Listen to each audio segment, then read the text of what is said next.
How to sign into BambooHR Employee Account. So for this, open any of the browser that you desire and search for www.bamboohr.com.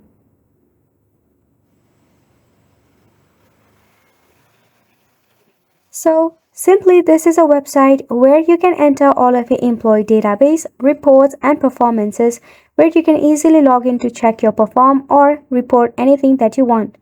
So to log in, at the top you will see the login bubble right here. Simply tap on the login option.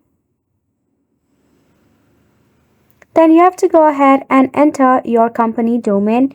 Then simply tap on continue.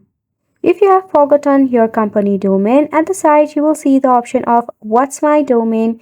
You can tap on it and follow the instruction to regain your BambooHR domain. Now once you simply do that, you'll be able to enter your employee ID and password to enter into your BambooHR employee account. Isn't it simple?